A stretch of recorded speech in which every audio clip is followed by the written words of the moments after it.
The Brothers Karamazov, by Fyodor Dostoevsky, translated by Constance Garnett. Book 12, Chapter 3. The Medical Experts and a Pound of Nuts. The evidence of the medical experts, too, was of little use to the prisoner, and it appeared later that Fetyukovitch had not reckoned much upon it. The medical line of defence had only been taken up through the insistence of Katerina Ivanovna, who had sent for a celebrated doctor from Moscow on purpose. The case for the defence could, of course, lose nothing by it, and might, with luck, gain something from it. There was, however, an element of comedy about it, through the difference of opinion of the doctors. The medical experts were the famous doctor from Moscow, our doctor, Herzenstube, and the young doctor, Varvinsky. The two latter appeared also as witnesses for the prosecution. The first to be called in the capacity of expert was Dr. Herzenstube. He was a grey and bald old man of severity, of middle height and sturdy build. He was much esteemed and respected by everyone in the town. He was a conscientious doctor, and an excellent and pious man, a Herrnhuter or Moravian brother, I am not quite sure which. He had been living amongst us for many years, and behaved with wonderful dignity. He was a kind-hearted and humane man. He treated the sick poor and peasants for nothing, visited them in their slums and huts, and left money for medicine. But he was as obstinate as a mule. If once he had taken an idea into his head, there was no shaking it. Almost everyone in the town was aware, by the way, that the famous doctor had, within the first 2 or 3 days of his presence among us, uttered some extremely offensive allusion to Dr. Herzenstube's qualifications. Though the Moscow doctor asked 25 roubles for a visit, several people in the town were glad to take advantage of his arrival, and rushed to consult him regardless of expense. All these had, of course, been previously patients of Dr. Herzenstube, and the celebrated doctor had criticized his treatment with extreme harshness. Finally, he had asked the patients as soon as he saw them, "Well, who has been cramming you with nostrums? Herzenstube?" He. Dr. Herzenstube, of course, heard all this, and now all the 3 doctors made their appearance, one after another, to be examined. Dr. Herzenstube roundly declared that the abnormality of the prisoner's mental faculties was self-evident. Then, giving his grounds for his opinion, which I omit here, he added that the abnormality was not only evident in many of the prisoner's actions in the past, but was apparent even now, at this very moment. When he was asked to explain how it was apparent now at this moment, the old doctor, with simple-hearted directness, pointed out that the prisoner had an extraordinary air, remarkable in circumstances; that he had marched in like a soldier, looking straight before him, though it would have been more natural for him to look to the left, where, among the public, the ladies were sitting, seeing that he was a great admirer of the fair sex, and must be thinking much of what the ladies are saying of him now, the old man concluded, in his peculiar language.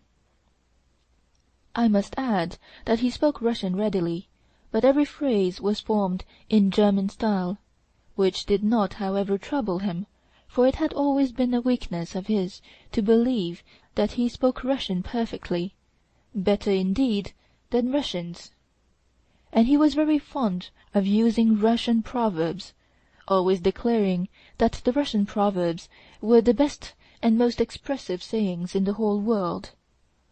I may remark, too, that in conversation, through absent-mindedness, he often forgot the most ordinary words, which sometimes went out of his head, though he knew them perfectly.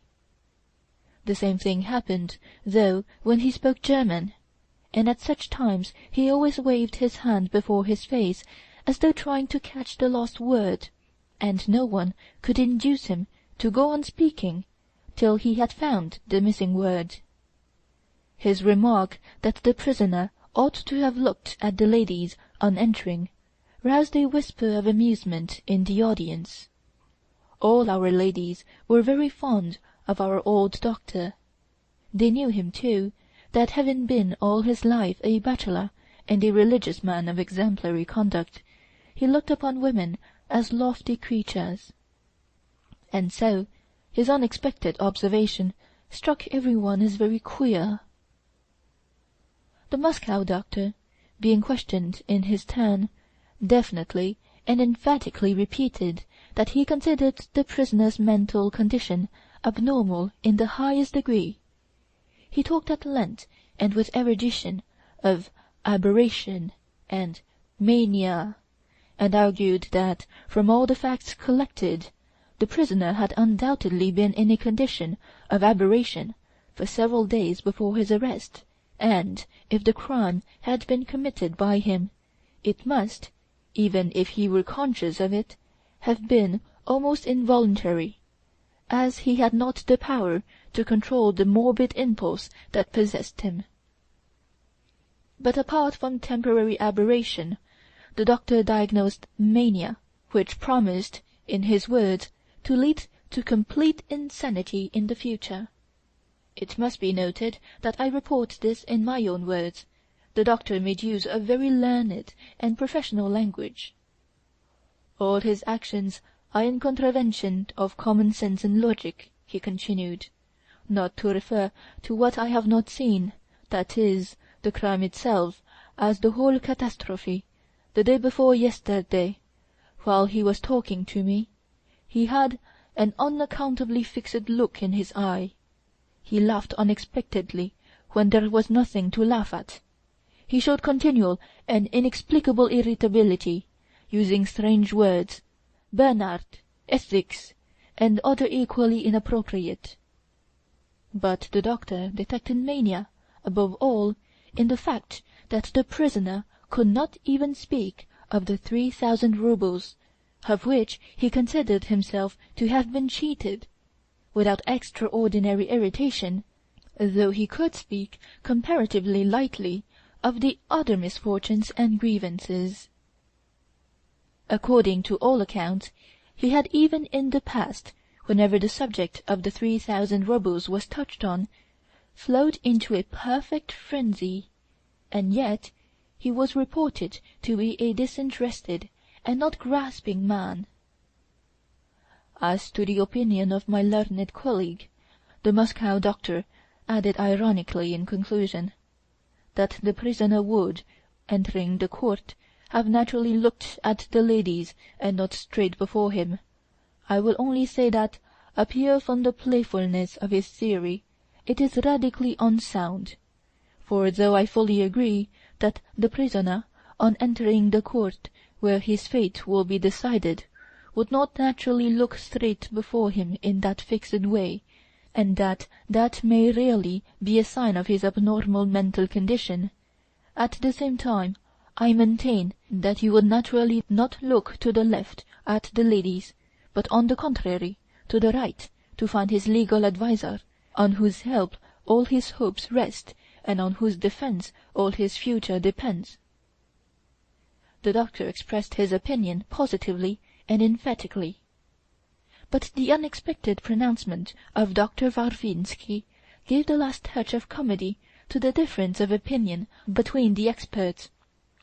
In his opinion, the prisoner was now, and had been all along, in a perfectly normal condition, and although he certainly must have been in a nervous and exceedingly excited state before his arrest, this might have been due to several perfectly obvious causes: jealousy, anger, continual drunkenness, and so on.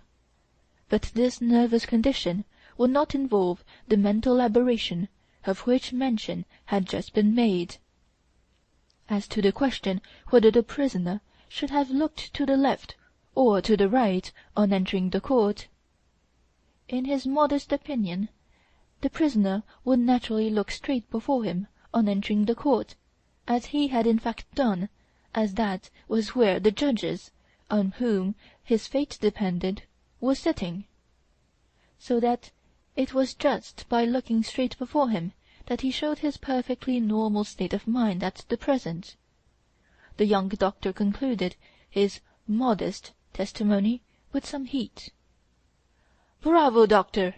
cried Mitya from his seat. "Just so!"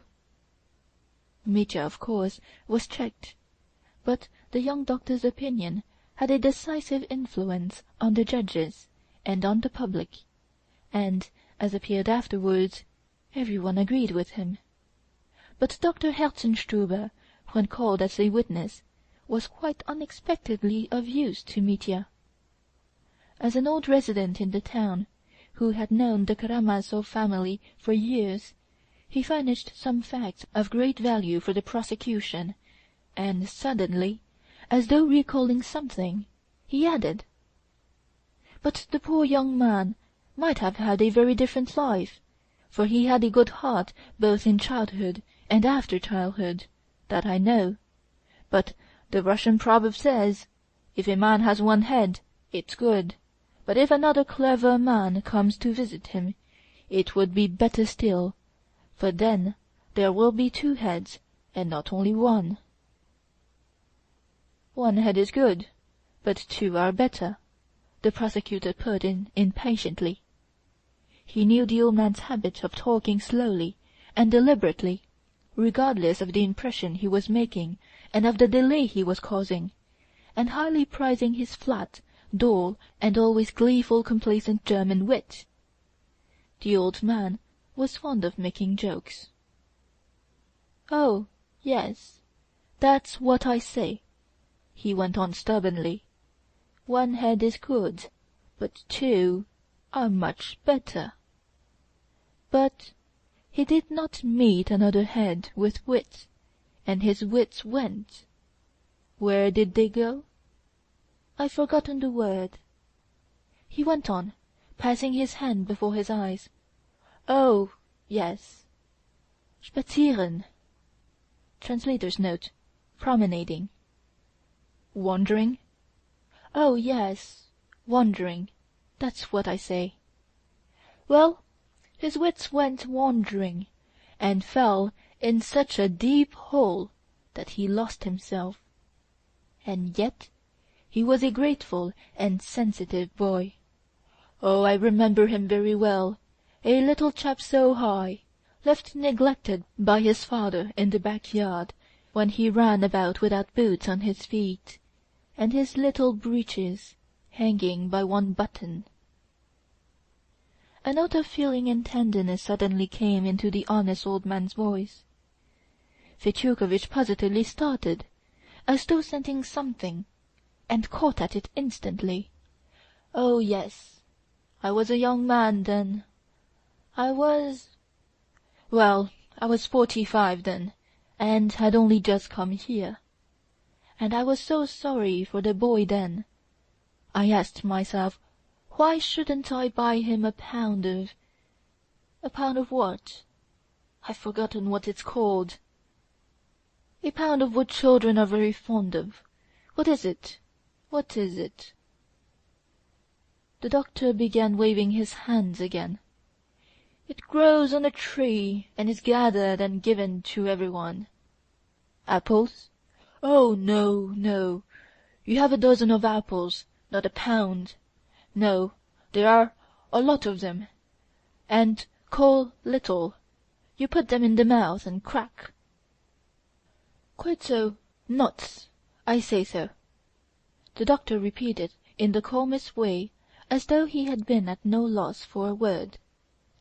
"And I brought him a pound of nuts, for no one had ever brought the boy a pound of nuts before, and I lifted my finger and said to him, 'Boy, Gott der Vater.' He laughed and said, Gott der Vater, Gott der Sohn. He laughed again, and lisped, Gott der Sohn. Gott der Heilige Geist. Then he laughed, and said as best he could, Gott der Heilige Geist. I went away, and 2 days later, after I happened to be passing, and he shouted to me of himself, Uncle, Gott der Vater, Gott der Sohn, and he had only forgotten Gott der Heilige Geist, but I reminded him of it, and I felt very sorry for him again. But he was taken away, and I did not see him again. 23 years passed. I am sitting one morning in my study, a white-haired old man, when there walks into the room a blooming young man, whom I should never have recognized, but he held up his finger and said, laughing, Gott der Vater, Gott der Sohn, and Gott der Heilige Geist. I have just arrived, and have come to thank you for that pound of nuts, for no one else ever bought me a pound of nuts. You are the only one that ever did. Then I remembered my happy youth and the poor child in the yard, without boots on his feet, and my heart was touched, and I said, You are a grateful young man, for you have remembered all your life the pound of nuts I bought you in your childhood.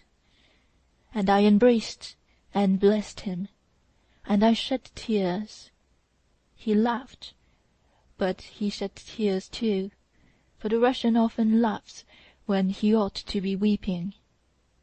But he did weep, I saw it, and now, alas! I am weeping now, German, I am weeping now too, you saintly man! Mitya cried suddenly. In any case, the anecdote made a certain favourable impression on the public, but the chief sensation in Mitya's favour was created by the evidence of Katerina Ivanovna, which I will describe directly. Indeed, when the witnesses a discharge, that is, called the defence, began giving evidence, fortune seemed all at once markedly more favourable to Mitya, and, what was particularly striking, this was a surprise even to the counsel for the defence. But before Katerina Ivanovna was called, Alyosha was examined, and he recalled a fact which seemed to furnish positive evidence against one important point made by the prosecution. End of Chapter 3 of Book 12. Recording by J.C. Guan, Montreal, February 2009.